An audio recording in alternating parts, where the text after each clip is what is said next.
Assalamualaikum warahmatullahi wabarakatuh. Perkenalkan, nama saya Nur Hidayani, Stambuk P101202027 dari kelas E Kesehatan Masyarakat.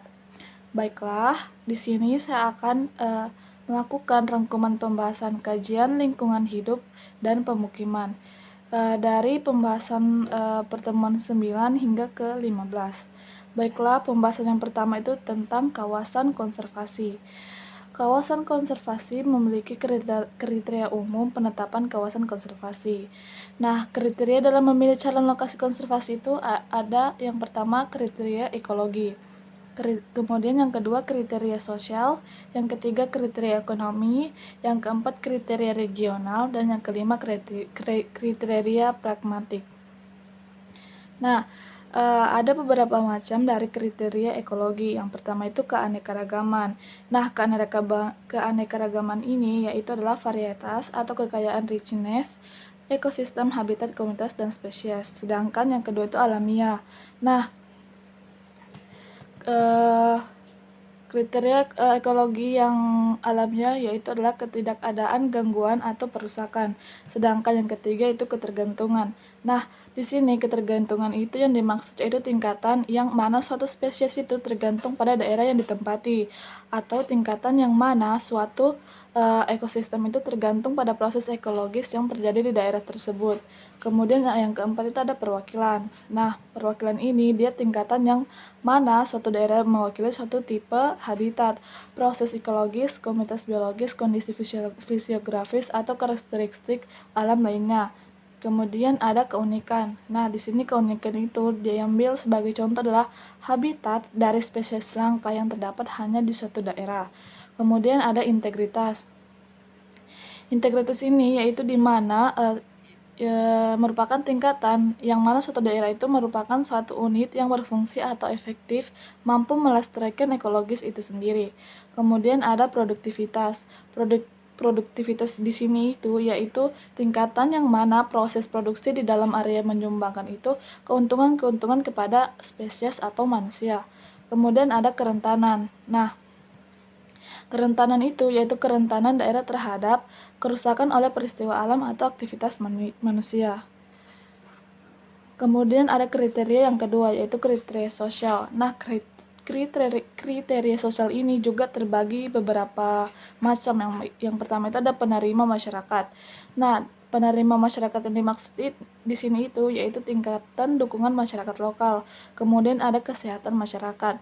Nah, kesehatan masyarakat di sini itu yaitu tingkatan kebersihan kawasan konservasi laut dari pencemaran atau penyakit pada manusia. Kemudian ada rekreasi. Rekreasi yang dimaksud di sini yaitu tingkatan yang mana area bisa digunakan untuk rekreasi oleh masyarakat sekitar. Kemudian yang keempat itu ada budaya. Budaya yang dimaksud di sini yaitu nilai-nilai agama, sejarah, artistik, atau nilai-nilai lainnya di lokasi. Kemudian ada estetika. Estetika yang dimaksud di sini itu yaitu panorama laut, daratan, atau lainnya. Kemudian ada konflik kepentingan. Yang dimaksud dalam konflik kepentingan di sini itu adalah daerah lindung akan mempengaruhi kegiatan masyarakat lokal. Nah, kemudian ada penyelamatan. Penyelamatan ini yaitu terkait pada tingkat kebahayaan terhadap manusia dari arus deras, ombak, rintangan atau halangan dari dasar laut, gelombang, dan bahaya-bahaya lainnya.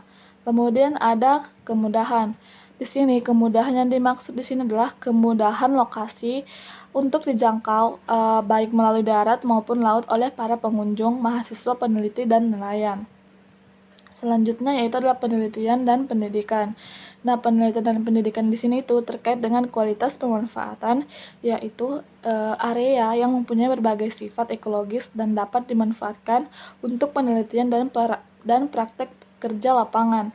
Kemudian ada kesadaran masyarakat. Kesadaran masyarakat itu yaitu tingkatan yang terkait dengan manfaat area dalam membantu memecahkan konflik antara nilai-nilai sumber daya dan aktivitas manusia, atau tingkatan yang sesuai atau cocok di antara keduanya.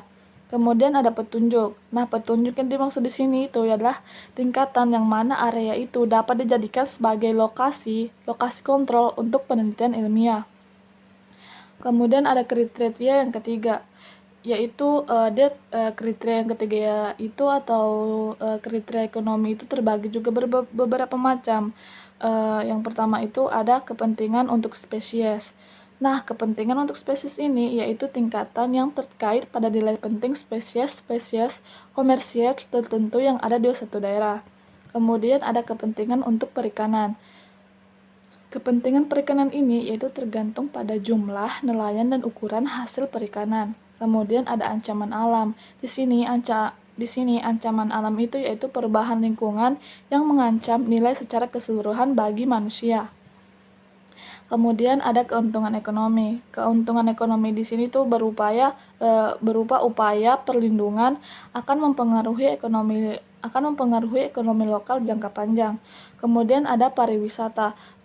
Pariwisata di sini itu yaitu nilai potensi daerah yang ada saat ini untuk pengembangan pariwisata. Kemudian ada kriteria regional. Nah, kriteria regional ini hanya terbagi menjadi dua, yaitu pengaruh wilayah. Nah, pengaruh wilayah ini itu adalah merupakan tingkatan yang mana daerah mewakili sifat-sifat suatu wilayah, baik kondisi alam maupun proses ekologis atau lokasi budaya. Kemudian yang kedua yaitu pengaruh subwilayah.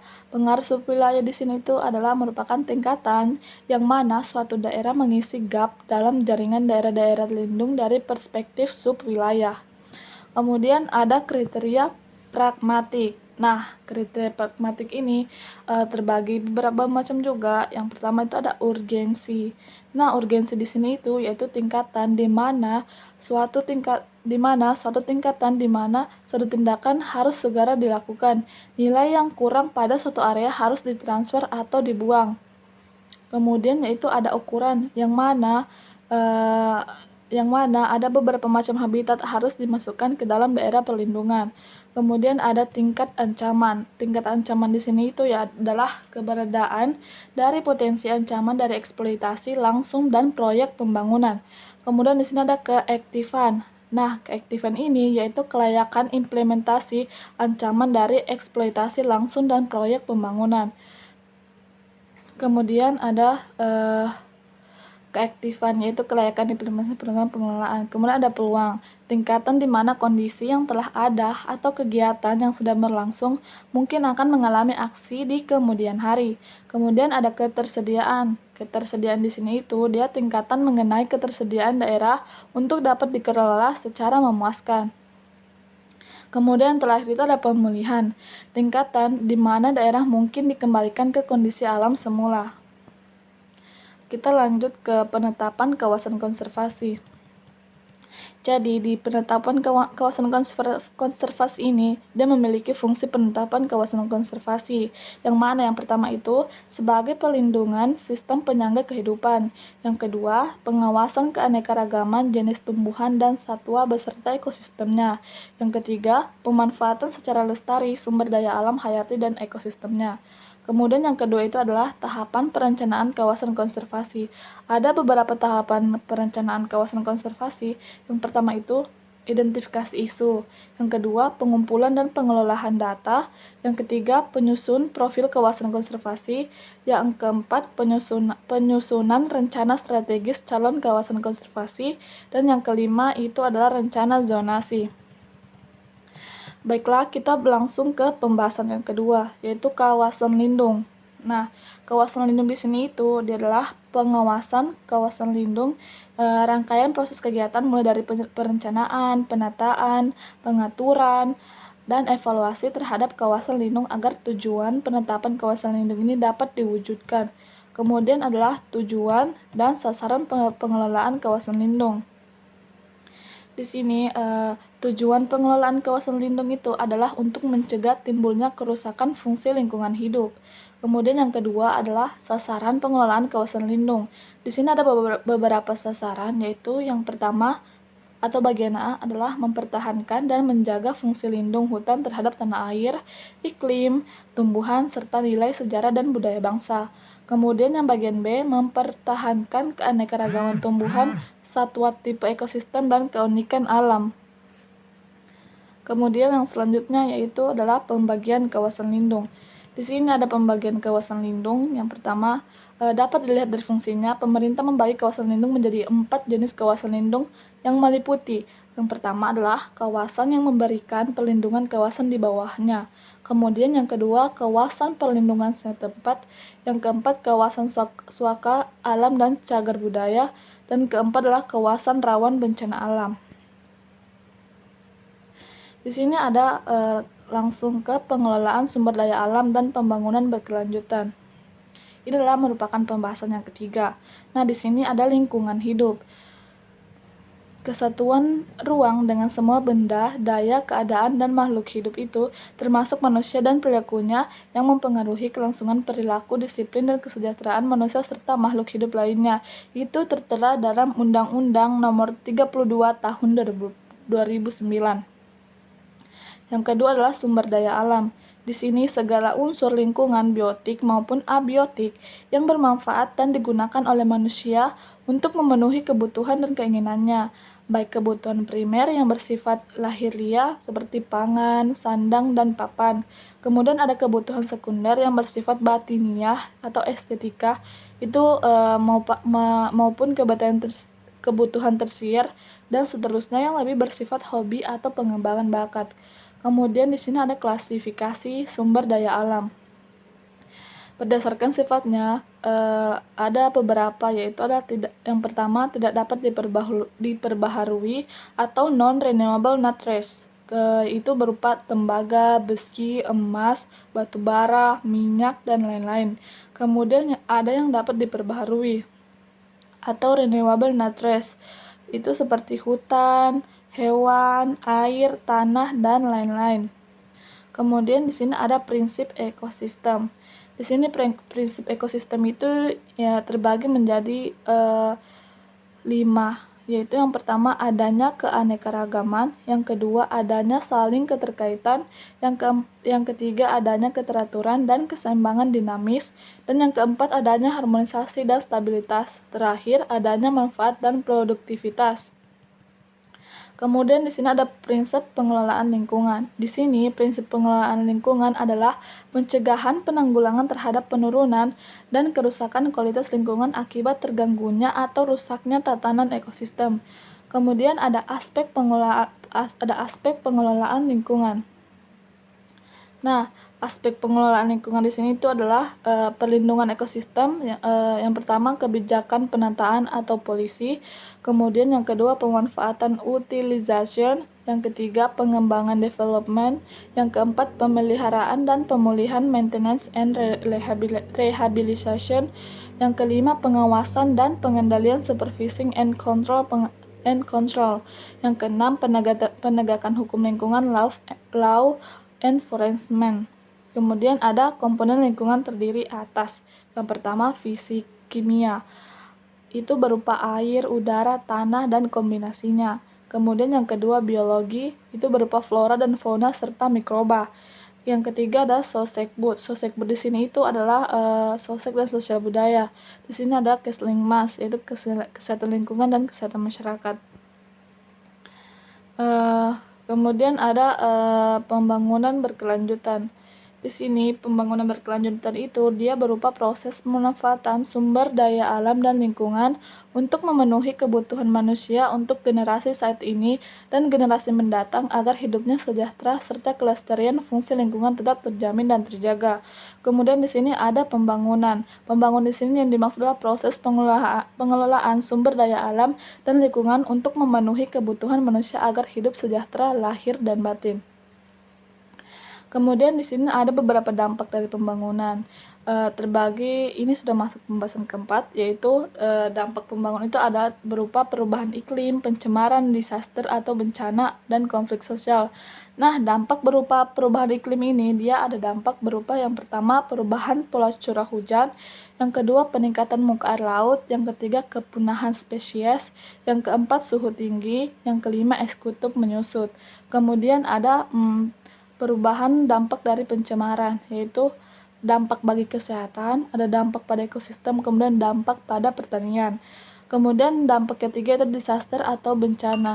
Dampak disaster atau bencana itu berupa yang pertama dampak terhadap lingkungan, yang kedua dampak terhadap infrastruktur, yang ketiga dampak terhadap kehidupan, yang keempat dampak terhadap perekonomian. Kemudian yang terakhir adalah konflik sosial, dampak konflik sosial. Nah, di sini konflik sosial memiliki dampak yang pertama keretakan hubungan antar kelompok, yang kedua perubahan kepribadian pada individu-individu, yang ketiga kerusakan harta benda dan jatuhnya korban jiwa terjadi dominasi dan penaklukan. Di sini kita masuk ke pembahasan yang kelima. Pembahasan kelima itu berupa lingkungan dan kesehatan. Di sini, kesehatan lingkungan itu merujuk pada karakteristik kondisi lingkungan yang dapat mengganggu kesehatan, terutama pada aspek yang pertama itu gaya hidup. Gaya hidup itu di sini yang dimaksud adalah minum minuman keras, merokok, narkoba, makanan berlemak, dan sebagainya. Yang kedua ada bahan toksik. Bahan toksik yang dimaksud di sini itu adalah mikroorganisme patogen, logam berat, B3, dan sebagainya. Kemudian ada bahaya fisik. Bahaya fisik yang dimaksud di sini adalah kebisingan, sinar ultraviolet, debu di udara. Kemudian yang keempat adalah keadaan lainnya. Di sini keadaan lain yang dimaksud adalah keadaan tropis, adat kebiasaan yang tidak sejalan dengan konsep kesehatan dan lain-lain. Kemudian ada tingkatan perhatian THD kesehatan lingkungan. Yang pertama itu adalah by survival. Di sini pengendalian wabah utama dan pengendalian minimal sanitasi makanan dan minuman. Yang kedua adalah control of disease and injury. Di sini adalah pengendalian penyakit endemis gizi dan luka. Yang keempat adalah efficient performance. Di sini adalah diet yang bagus, pemeliharaan lingkungan. Di sini yang keempat adalah kepuasan lingkungan keempat adalah comfort. Di sini adalah kepuasan lingkungan, estetika, dan kenyamanan hidup.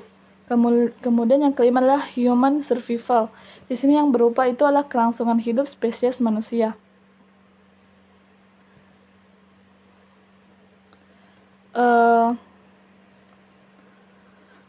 Ada beberapa sumber perubahan lingkungan. Yang pertama itu adalah aktivitas manusia. Di sini aktivitas manusia itu adalah terutama pembangunan industri, transportasi, dan pemukiman menghasilkan limbah yang menurunkan kualitas lingkungan. Yang kedua adalah aktivitas alam. Aktivitas alam yang dimaksud di sini yaitu letusan gunung berapi, banjir, badai, gempa bumi, merubah kualitas air, udara, tanah, makanan, faktor atau manusia sendiri.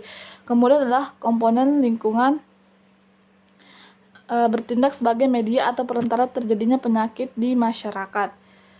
Kemudian di sini ada beberapa upaya kesehatan lingkungan. Yang pertama, sumber perubahan primer berupa aktivitas manusia atau alamiah. Yang kedua adalah komponen lingkungan.